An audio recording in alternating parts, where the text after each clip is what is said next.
Thanks, Eddie, and thank you again for the invitation to what is a unique event in the Irish public calendar. I can't claim to be a McGill virgin, but each time the thrill gets better.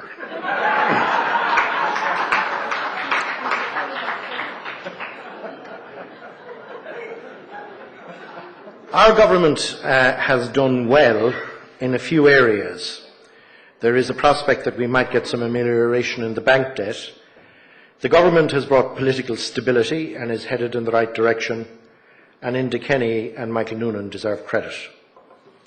That assessment comes from, of all people, Vincent Browne, writing in last Sunday's Business Post. As I glanced up in Clondalkin to see if there were any pigs flying overhead, I realised that maybe the grand old Inquisitor had a momentary lapse. There is no doubt but that the government has made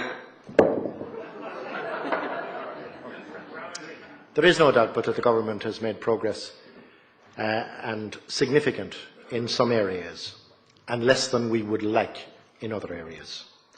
The significance of the breakthrough on inherited bank debt cannot be exaggerated, and the scale of the unemployment challenge confronting us cannot be played down. There is no precedent for the second most senior minister in government, in public at any rate, saying that on taking office his government faced an existential crisis. And yet people acknowledge that Eamon Gilmore's admission last Sunday here at McGill was no more than a statement of the obvious. There were days when we feared for the financial survival of the state. The financial and economic meltdown threw up a new government, but it didn't throw up a new economy. The new government was stuck with the inherited economic wreckage and dependent on the kindness of strangers to fund the state. So long as we comply with their strictures, we get by. But if we don't comply, there is no sentiment. Ask the people of Greece. Notwithstanding these obvious facts of life, there are still some politicians and some commentators who think that money will fall down from the sky. Meanwhile, Glenty's kicked off to lead the casual observer to believe that the forces of good are gathered here in a futile attempt to stem the tide of corruption that supposedly threatens to engulf the Irish polity. New, born-again Fianna Fáil want me to sign a pledge to keep the law. And then it seems we need another Quango to ride shotgun on members of the Dáil. Does anybody seriously believe that taking the pledge would stop Liam Lawler or Ray Burke or P. Flynn from behaving as they did? You cannot legislate for virtue. We can, and we have, and we should, and we are putting in place a body of law that, insofar as is reasonably possible, provides a transparent standard to which politicians are expected to conform. The funding of politics has been cleaned up. Lobbyists will have to come out into the light. Whistleblowing is encouraged and will be protected. And the most far-reaching anti-corruption bill in Western Europe is being enacted. And there's more to come. I don't agree that a half a dozen dishonest politicians in the last 30 years proves that Irish politics is rotten or irredeemably corrupt. I have spent a good deal of my political life opposing the schemes and subterfuges of the same half dozen gentlemen. And the damage that infected the body politic arising from the conduct of that half dozen dishonest senior politicians is graphically exposed in the report of the Mahon Tribunal.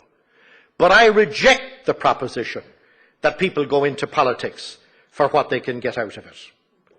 There are people in politics in all parties for no other reason than to prosecute their own perception of public service. And just like I pay tribute to the well-established reputation of Tom O'Higgins as a man of integrity in his profession.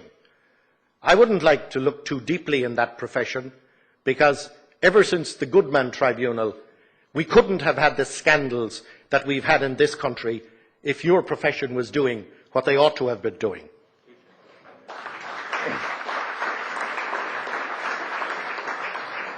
Nor do I think it right, if people opt to make a living from this uncertain profession, that somehow there's a necessity to apologise for it. We need more businessmen in politics, according to the critics. But if a businessman in politics falls victim to the business cycle, then there are reams of purple prose for days. Much of the coverage will make no distinction between the businessman politician who breaks the law and the businessman politician caught in the business collapse. Ministers, we are told, must not have constituency duties, but at the same time it's imperative that ministers are held to account. To whom better to be held to account than by your own constituents? I was struck by what Noel Whelan is reported to have said here on Monday, when he professed his conviction that the revelations of corruption on the part of some elements in Fianna Fáil, quote, had no electoral implications.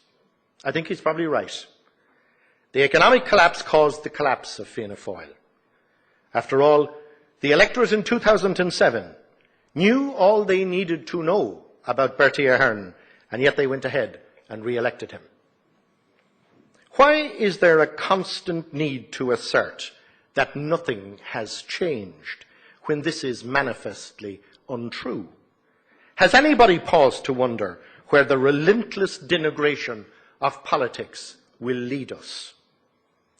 What have the new crop of TDs, almost half of the Dáil, what have they done to earn inclusion in a pantheon of rogues? I appreciate that people are angry about the political and institutional negligence that has caused such hardship, and they're right to be angry. But why deliberately confuse this dereliction of duty with corruption? Why can't performance, accountability and reform be debated without making headline-grabbing claims that this is an irredeemably corrupt republic?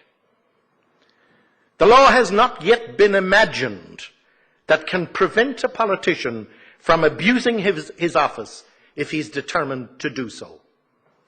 Why can't we accept that there is now a new dispensation comprising new rules and new laws, and then move on to the real reform debate?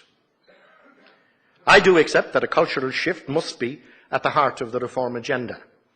Following Rahm Emanuel's advice that one should never let a serious crisis go to waste, I would suggest that unless we take this opportunity to redesign our public services, we will remain condemned to pro-cyclical policy making because of an administrative system that is unwilling and unable to speak the truth to power, or in some cases even to ascertain what that truth might be in the first place.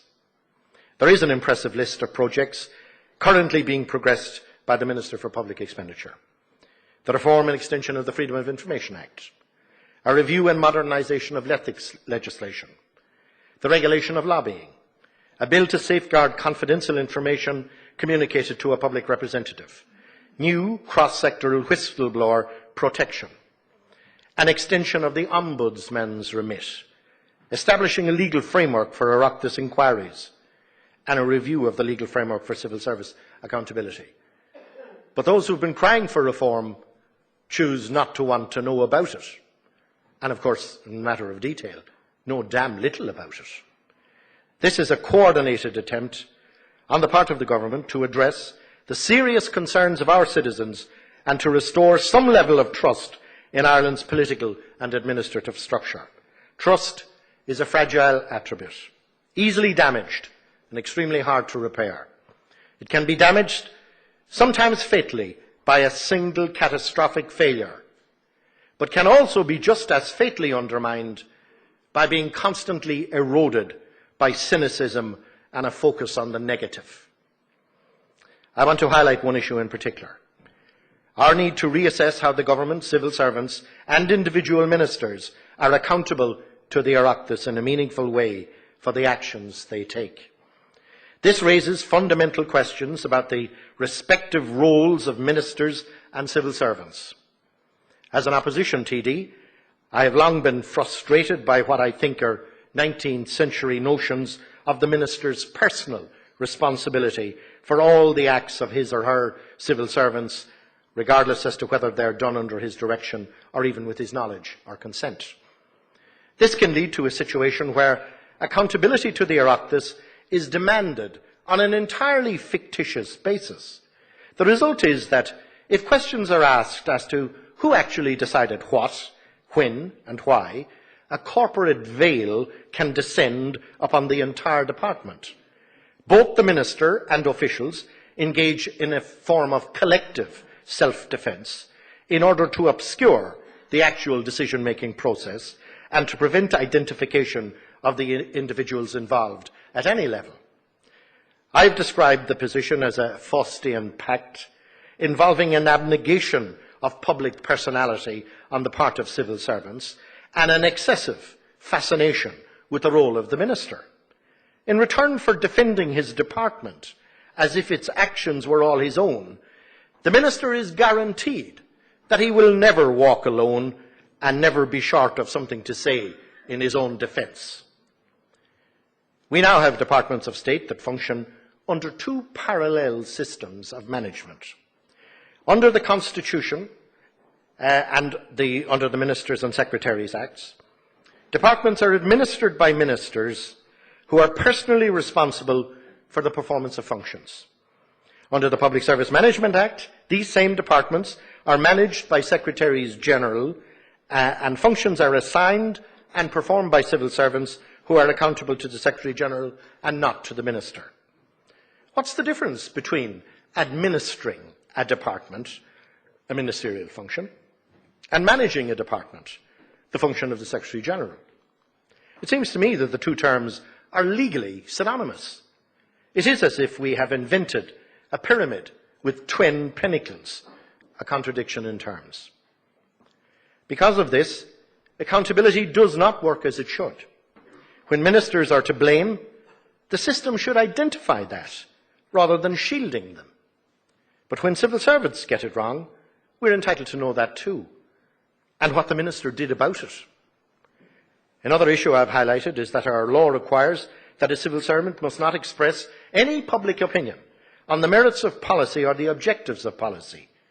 This seems to me to make it impossible for civil servants to speak on their own behalf, or where appropriate, to defend themselves and their actions. I thought John's speech was interesting, but I think it was more subtle than one might think. I saw it as an attempt to pen responsibility for the mess we're in on the civil and public service.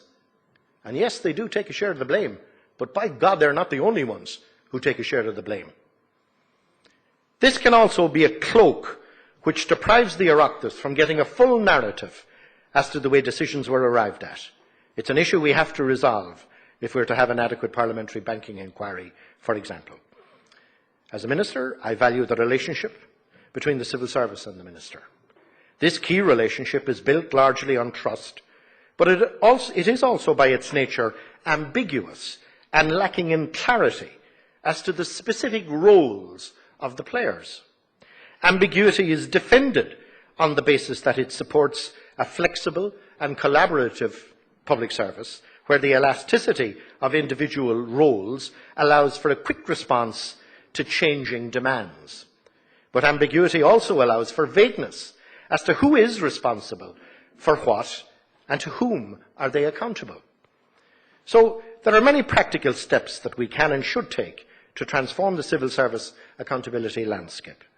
And our agenda includes the following: a review of the Ministers and Secretaries Act to assess the benefit of defining in law the power of civil servants to perform ministerial acts without recourse to the minister; amending the Public Service Management Act to clarify the separate roles and responsibilities of ministers and civil servants; changing the restrictions on civil service evidence to Oireachtas committees; making CEOs of state agencies accountable to the Oireachtas and responsible for directly answering questions in the Dáil, restating and inculcating the values and ethos of the civil service, examining the scope for a greater delegation of budgets and loosening central sanctioning controls, reviewing our state agency boards and abolishing those where direct accountability from the CEO to the Minister would result in enhanced governance arrangements, providing extra powers to the Controller and Auditor General, promoting better record keeping, particularly in relation to key decisions involving ministers. My vision of civil service accountability is one which redefines the relationship between ministers and their departments. It should be possible to identify the relevant individuals and their roles, recognise good performance, encourage civil servants to speak more openly about their roles, and then, where necessary, identify what went wrong. It should be the case that if a minister takes a decision personally, he or she should say so and account for it.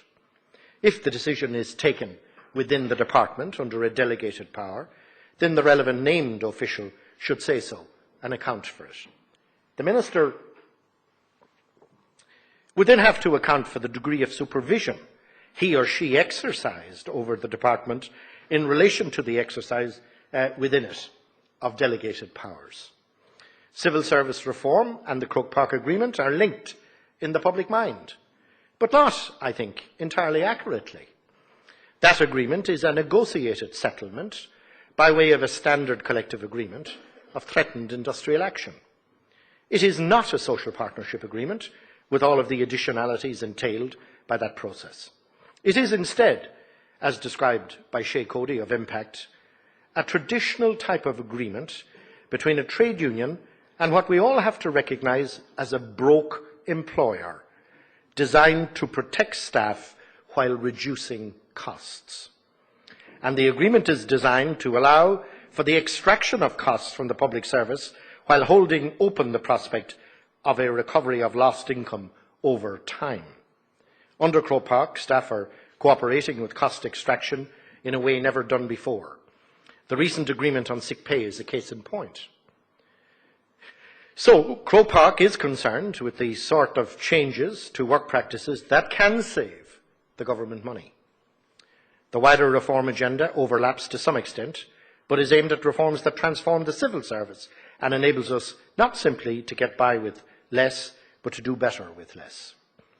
I wonder whether we need to make more dramatic changes in civil service organisation than simply examining pay and allowances. While all of the debate is about pay, grading also deserves some analysis. A reduction in the number of grades might not only simplify payroll and pension administration, but might reduce current levels of bureaucracy, the same job being done several times due to personnel at different grade levels checking and rechecking the same tasks. I do recognise that some departments have reorganised dramatically compared to, say, 20 years ago in terms of staff deployment. It may have taken 20 years to do it, and perversely, it may only have been possible because of the twin evils of decentralisation and the recession. And I also recognise the diversity of the civil service. Departments differ dramatically. My department does not really have any customer-facing functions, and we are tiny by comparison with others. We should be wary of any one-size-fits-all proposals. Indeed, we should be encouraging diverse responses to meet our different needs. Therefore, the uniform hierarchical structure that pervades all our departments may no longer be uniformly appropriate, and we should be looking to accommodate, where appropriate, a de-layered team and process-based organisation. Finally, one characteristic all departments have in common is that the successive recruitment embargoes since the 70s have resulted in an ageing civil service. While their analytical and management skills may be transferable, the experience each one has acquired in his or her role is a vital departmental resource and cannot easily be replaced. Across all departments, decentralisation did untold damage in terms of dispersal and loss of expertise and waste of time and costs. As the moratorium continues, it will become increasingly harder to manage with diminished resources. We all aspire to doing more with less. What we need to avoid is doing less and worse with the fewer remaining resources. That would be one of the most damaging and lasting consequences of losing our economic sovereignty. So it is vital that we learn to nurture our resources and to organise them sustainably and productively. Thank you.